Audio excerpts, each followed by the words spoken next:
तो अभी तक हम बात कर रहे थे विद्युत आवेश के ऊपर बात, ठीक है, इलेक्ट्रिकल चार्ज वगैरह के ऊपर। अब हम इलेक्ट्रिकल चार्ज में देखेंगे विद्युत क्षेत्र क्या होगा अगर हमारे पास एक आवेश हो। अब इस आवेश के चलते जो क्षेत्र बन रहा है, मतलब कि इस आवेश के चलते क्या हो रहा है, विद्युत बल महसूस किया जा रहा है, उसको क्या कहते हैं, विद्युत क्षेत्र, इलेक्ट्रिकल फील्ड कहते हैं। अब क्या होता है, देखो भाई, मान लो कोई आवेश है, वो हम मान के चलते हैं कि ये स्मॉल क्यू आवेश पर मतलब कुछ बल लगा रहा है, ठीक है, इसकी किसी आर त्रिज्या पर।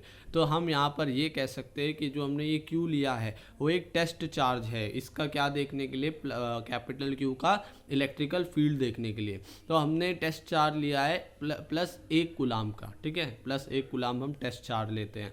अब हमने क्या लगाया, बल को बल का क्या होता है फॉर्मूला भाई, जो अभी हम देख भी रहे थे भाई, जो कूलाम का नियम था, वो कहता है एफ इज इक्वल टू में के क्यू और फिर स्मॉल क्यू बटे में, और दूरी जो है वो है आर स्क्वायर।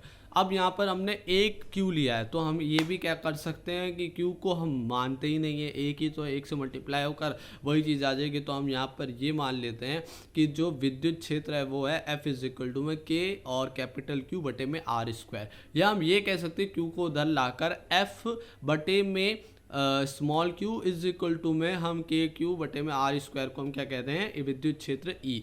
तो ई से हम डिनोट कर सकते हैं एफ इज इक्वल टू में क्यू बटे में ए इज इक्वल टू में ई, या ई इज इक्वल टू में एफ बटे में क्यू। अब यही हम क्यू को उधर भेज कर हम एफ इज इक्वल टू में क्यू ई भी कर सकते हैं। अब देखो भाई, बल क्या है, बल हमारा क्या है, एक सदिश राशि है। तो बल के देखते हुए हम जो इलेक्ट्रिकल फील्ड है वो भी एक ऐसी आएगी राशि, सदिश राशि आएगी, ठीक है। अब इसका मात्रक क्या होगा, देखो E is equal to F बटे में क्यू है, तो एफ क्या है, न्यूटन होता है, और हमारा क्यू जो है वो कूलाम है, तो एफ क्या हो जाएगा, एन बटे में सी कूलाम, ठीक है। या हम ये भी कह सकते हैं, इसको हम देखो एन बाई सी को हम क्या कहते हैं, वोल्ट प्रति मीटर, ठीक है, ई को वोल्ट प्रति मीटर से भी डिनोट करते हैं, ठीक है। अब विमा देखो इसके क्या है, इज इक्वल टू में एफ बटे क्यू है, एफ क्या होता है, एफ बल है, एम एल टी माइनस 2, और हमारा क्यू क्या है, कूलाम है, कूलाम का क्या होता है, 1 एम्पियर जो है प्रति सेकंड में कितना गुजरता है। तो ए टी, तो ये उसकी क्या होगी, विमा, तो ऊपर जाएगा तो ए एम एल तो वही रहेगा, और टी के साथ जब माइनस और जुड़ेगा तो -3 हो जाएगा, और ए -1 हो जाएगा, तो एम एल टी 3 -3 और ए -1। अब देखो भाई, यहाँ पर ये एक ऐसी राशि, मैंने पहले बता दिया, सदिश राशि है।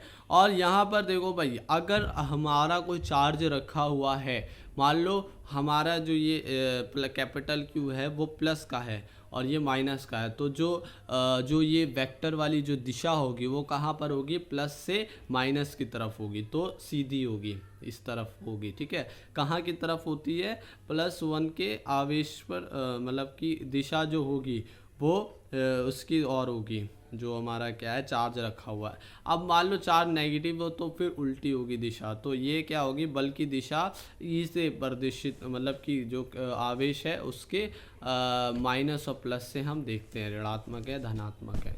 तो इसी की तरह एक क्वेश्चन भी करते हैं कि बिंदु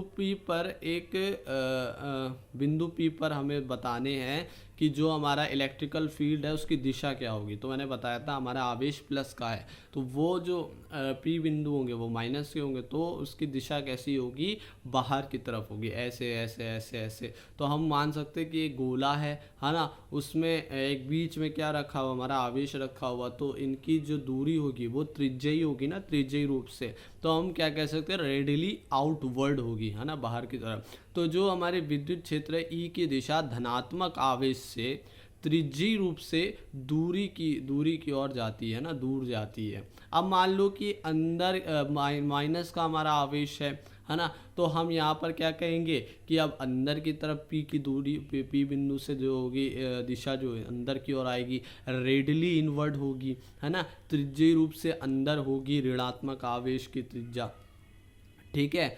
अब उसके बाद एक और क्वेश्चन है कि देखो, उससे पहले कि एक से अधिक आवेश हो, है ना, मान लो अभी तो हम एक क्यू की बात करें, एक आवेश रखो, मान लो एक से अधिक आवेश हो, तो उसके लिए क्या होगा कि हम यहाँ पर ई जो हमारा क्या नाम है, जो विद्युत क्षेत्र बनेगा वो भी हम एक ही उससे लेंगे, P से लेंगे, छोटे स्मॉल q से लेंगे।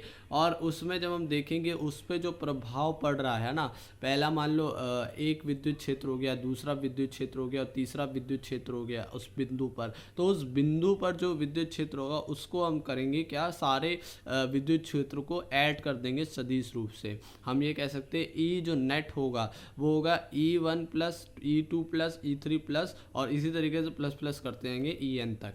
तो इससे हम क्या लगा सकते हैं, एक से अधिक आवेशों के लिए जो विद्युत क्षेत्र है वो। अब मान लो यहाँ पर Q1 से कितनी दूरी पर ई नेट शून्य होगा। अब हमें ये बताना है कि जो हमारा ई नेट, पूरा जो ई नेट है वो शून्य करना है। दो आवेश रखे हुए हैं, तो हमने यहाँ माना कि दोनों आवेश एक P दूरी पर हैं, ठीक है, एक P बिंदु पर मिल रहे हैं।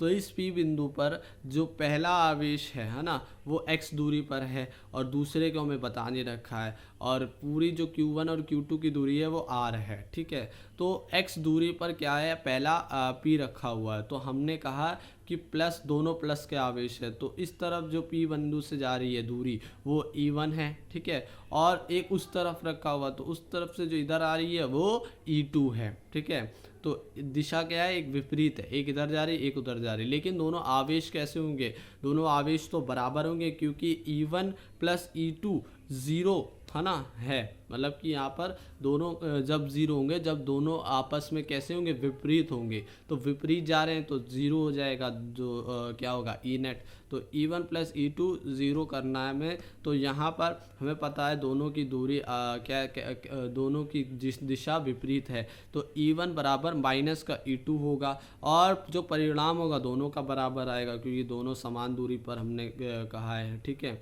प्लस के दोनों आवेश हैं, ठीक है। अब हम यहाँ पर फॉर्मूला लिख सकते हैं के Q1 बटे में एक्स स्क्वायर E1 के लिए, और E2 के लिए के Q2 बटे में, हमें एक्स दूरी नहीं दे रखी यहाँ पर, हमें कुछ इसकी Q2 की दूरी नहीं दे रखी है, हम यहाँ पर r माइनस एक्स का होल ट्वाइस लिखेंगे, ठीक है, स्क्वायर दोनों का, तो माइनस करके। अब यहाँ पर k से k तो कट जाएगा, ठीक है।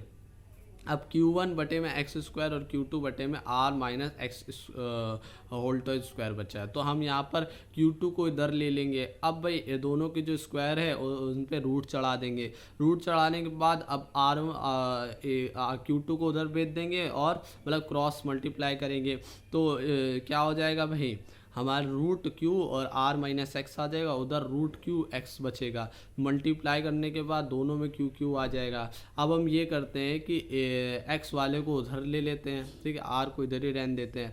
अब जब x Q2 रूट वाला और x रूट Q1 दोनों एक साथ आ गए, तो उन दोनों x को कॉमन लेकर वहीं छोड़ देंगे, और हम Q2 और Q plus root Q1 plus Q2 को ले लेंगे।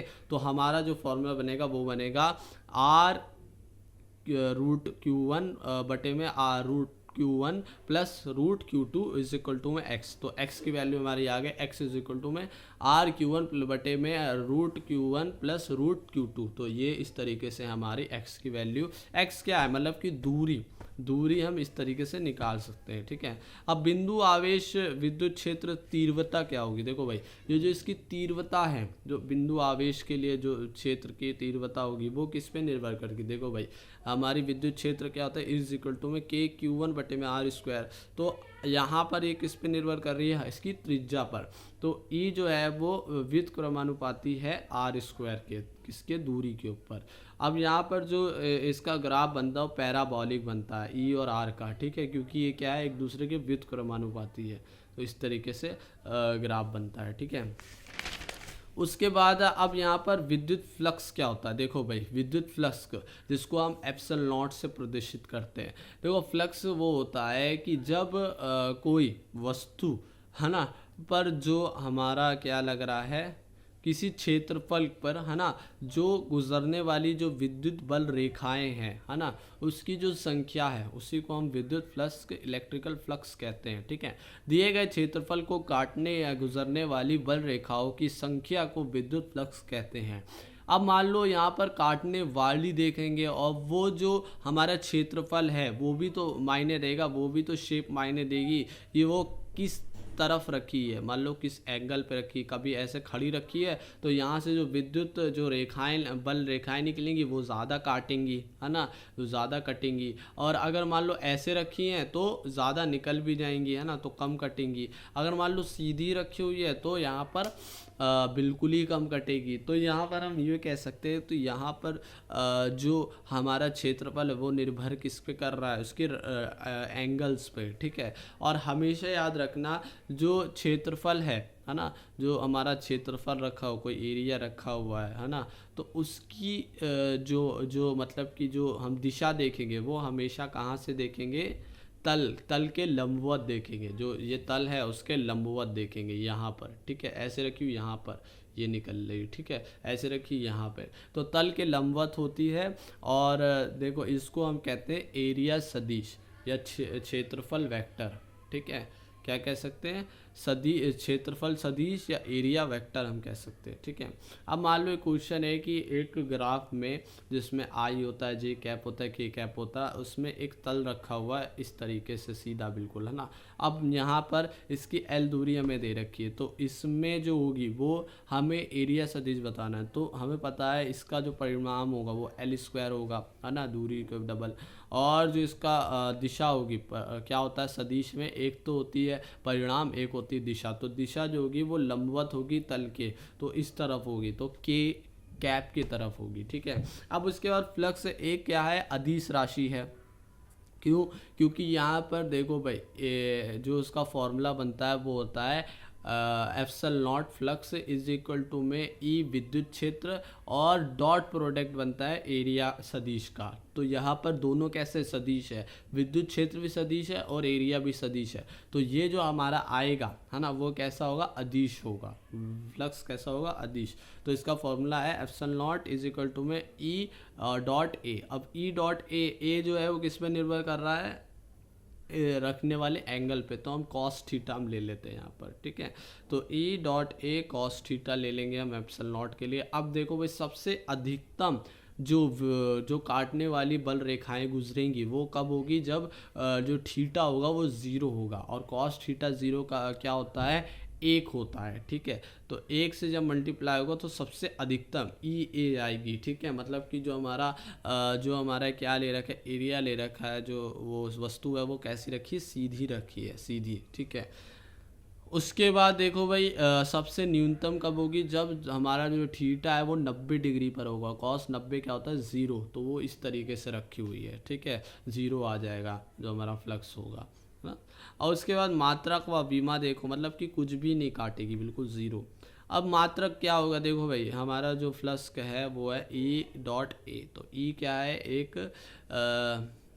ई अभी हमने देखा था ई बाय क्यू है, नहीं नहीं नहीं सॉरी, ई क्या है, एन, सॉरी, अभी हमने क्या देखा था, विद्युत क्षेत्र देखा था ना, जो कि क्या था, के क्यू बाय आर स्क्वायर, है ना, ये हम कह सकते हैं।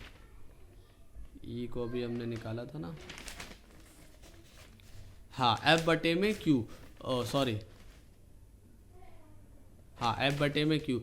तो एफ क्या है, न्यूटन है, और जो क्यू है वो क्या है, कूलाम है। तो क्या हो जाएगा, न्यूटन बटे कूलाम। और एरिया मीटर स्क्वायर होता है, तो इसका हमने विमा लिख लिया। और एक और चीज़ है जो हम ई है, ई को हम वोल्ट बटे मीटर भी कह रहे हैं। तो एम से एम कटेगा तो बचेगा वोल्ट मीटर, क्या, फ्लक्स की एक और मात्रक वोल्ट मीटर, ठीक है। और विद्युत क्षेत्र का होता है वोल्ट प्रति मीटर, और फ्लक्स का क्या, वोल्ट मीटर। अब विमा क्या होगी, देखो भाई हमें पता है न्यूटन प्रति कूलाम मीटर स्क्वायर में क्या होता है, न्यूटन तो M L T minus two, coulomb A T, और मल्टीप्लाई बाय क्या, एल स्क्वायर है। तो इसको जब हम सॉल्व करेंगे तो आएगा M L three T minus three A minus one, flux की विमा।